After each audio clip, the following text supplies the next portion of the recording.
सज्जनों, अभी इस अध्याय में भगवान शंकर का अंधक से युद्ध के लिए प्रस्थान की कथा है। सीधा चलते हैं कथा की तरफ। पुलह जी बोले, इसी बीच दैत्यों के साथ वह अंधक मंदरगिरी पर आ गया। दानवों को देखकर किलकिला ध्वनि की, फिर उन्होंने बहुत सी तुरहियां बजाई। प्रलयकालीन ध्वनि के समान वह भयंकर ध्वनि आकाश पृथ्वी के बीच भर गई। आकाश में स्थित विघ्नराज गणेश ने उस ध्वनि को सुना। प्रथमों से घिरे हुए वे प्रथम क्रुद्ध होकर पर्वत श्रेष्ठ मंदिर पर गए और अपने पिता को देखा। पणितपत्यतया भक्ता वाक्य माह महेश्वरम किम तिष्ठत जगन्नाथ समुत्तिष्ठ रणोत्सुको ततो विघ्नशवचना जगन्नाथो विकावचः प्रायास्मेन्धकं हन्तु स्थेयमेवा प्रमत्तया। फिर श्रद्धापूर्वक प्रणाम करके महेश्वर से कहा, हे जगन्नाथ, आप बैठे क्यों हैं? युद्ध करने के लिए प्रबल इच्छा रखकर आप उठें। विघ्नेश्वर गणेश के कहने पर जगतपति महादेव ने अंबिका से कहा, मैं अंधक को मारने के लिए जाऊंगा, तुम सावधानी से रहना। ततो गिरिसुता देवं समालिंग्य पुनः पुनः समीक्ष सश्रेहरं प्राह गच्छ जयान्धकं ततो मम मरगुरो गौरी चंदनं रोचनाजनं प्रतिवंद शुभ प्रीत्या पादावेवाभ्ययं तदा।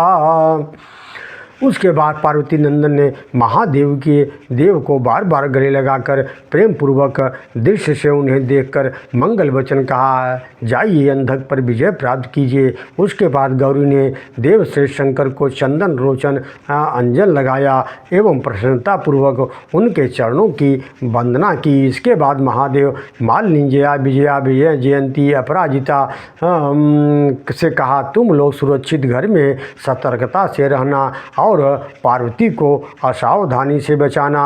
वृक्ष पर सवार होकर भगवान शंकर आत्मविश्वास के साथ संतुष्ट होकर घर से चल पड़े। गणाधिपों ने शंकर को चारों ओर से घेर कर जय जयकार किया। जय के लिए शुभ सौम्य मंगलजनक लक्षण शकुन प्रकट हो रहे हैं। शूलपाणी का सारा दायां अंग फड़क रहा है।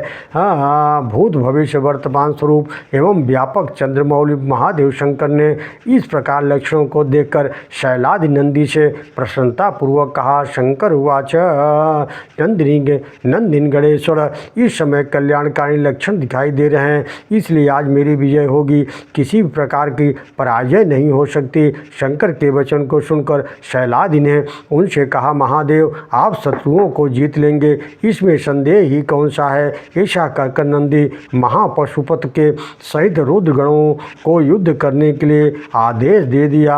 ओम नमो भगवते वासुदेवाय।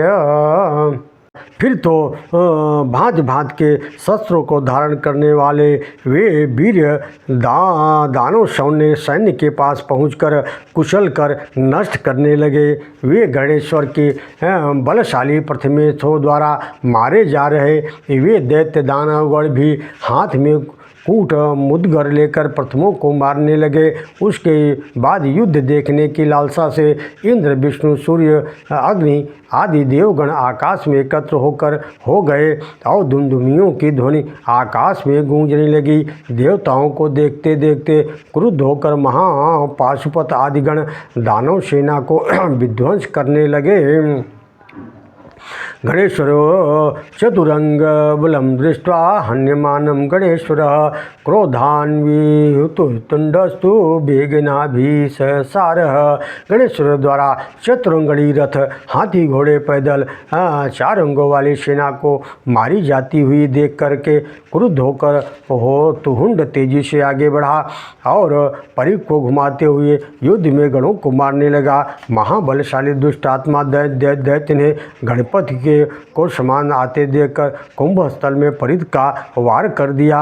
वज्र से अलंकृत वह परिध विनायक के कुंभ स्थल पर ऐसे सैकड़ों टुकड़े हो गए जैसे मेरु के शिखर पर वज्र सैकड़ों टुकड़े हो जाते हैं। परिध को विफल हुआ देखकर अपने मामा की रक्षा करते हुए राव ने आने वाले पार्षदों को अपने भुजा पास में जकड़ लिया।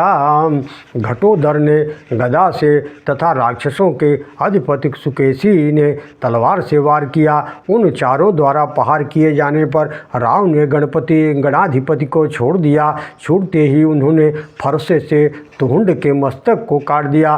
तुहुंड के मारे जाने और राव के पीठ दिखा देने पर क्रोध रूपी विष को छोड़ने वाले कामना वाले प्रलय काल की अग्नि से समान पांचों गणेश्वर एक साथ दानव श्रेष्ठों की सेना में बैठ गए। भगवान महेश्वर गणों में सर्वश्रेष्ठ शैलाज को बुलाकर कहा, वीर जाओ और संग्राम में दैत्यों को मारे। विघ्वध्वज के ऐसा कहने पर शिलाद के पुत्र नंदी ने वज्र लेकर के बलि के पास जाकर उनके सिर पर वार किया। वह अचेत होकर धरती पर गिर पड़ा। भतीजे को बेहोश जानकर कुंभज ने क्रुद्ध होकर मूसल लेकर उसे घुमाते हुए नंदी की ओर फेंक दिया। भगवान नंदी ने आते हुए उस मूसल को तुरंत हाथ से पकड़ लिया। उसी से युद्ध में कुंभज को मार दिया। वह प्राणहीन होकर के भूमि पर गिर गया। वीर नंदी ने कुंभज को मूसल से मारकर वज्र द्वारा सैकड़ों दानवों को मार डाला। गणनायक द्वारा मारे जा रहे वे सभी दानव दुर्योधन की शरण में गए। दुर्योधन ने गणाधिपति द्वारा वज्र के आघात से दैत्यों को मारा हुआ देखकर सदृश प्रकाश युक्त प्रास लिया और नंदी की ओर फेंका। नंदी ने उस प्रास को वज्र से इस प्रकार टुकड़े टुकड़े काट डाले। दुर्योधन मुट्ठी बांधकर गण नंदी के पास पहुंचा और नंदी ने शीघ्रता से ताल के समान उसके मस्तक को कुलिस से काट डाला। मारे जाने पर वह पृथ्वी पर गिर पड़ा। भयभीत हुए सभी दैत्य तेजी से दसों दिशाओं में भाग गए।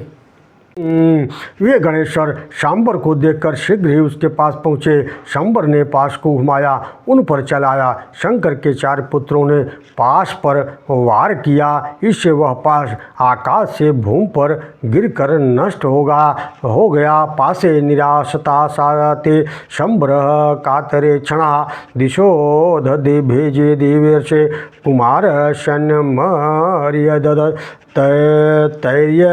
तैर्व मध्यापृतान्महर्षे सानादिविरुद्ध सुते गणेश विष्णुस्वरूपा भवविहलांगी जगाम शुक्रम शरणम भयार्ता।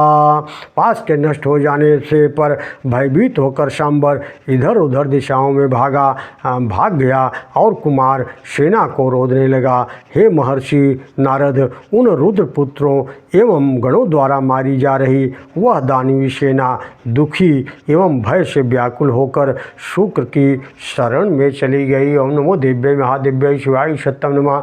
नमः प्रकृत्यै भद्राय नीता प्रणता स्मृताम्।